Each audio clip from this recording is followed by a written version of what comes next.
Salut, c'est Philippe. Écoute, je suis heureux d'être avec toi et aujourd'hui, dans cette vidéo, nous allons voir les possibilités qu'attendent 4 millions de Français au sujet des chaudières fuel. Alors, vont-ils disparaître ou survivre? Eh bien, nous allons voir ça.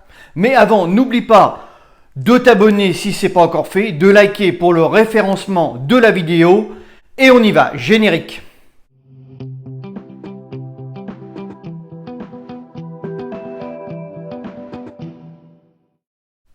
Le 27 juillet dernier, le gouvernement a annoncé qu'il serait interdit d'installer des chaudières au fioul dans les logements neufs à partir de janvier 2022.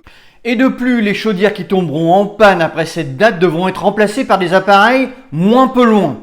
Alors forcément, après cette annonce, ça a été la panique. Les gens se sont vus débourser des sommes impressionnantes pour changer de chauffage. Quelques jours plus tard, le gouvernement revoit sa copie et explique que seules les chaudières de type fuel 100% fossile ne seront plus autorisées en installation neuve. En fait, il compte empêcher l'installation de chaudières qui dépasseraient un certain seuil de consommation d'énergie. Ensuite, au niveau des réparations, elles restent autorisées selon le ministre du Logement, c'est-à-dire qu'après le 1er janvier 2022, si vous tombez en panne de chaudière, vous pouvez faire appel à un chauffagiste.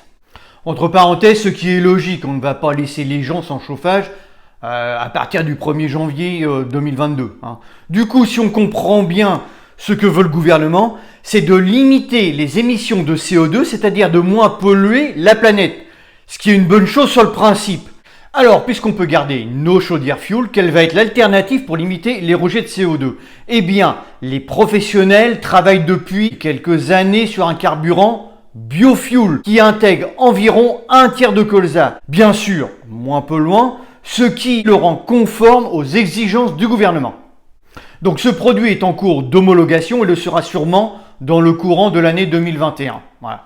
Donc ce carburant pourra être utilisé avec des chaudières dites biofuel qui seront sur le marché, faut espérer, pour l'année 2022.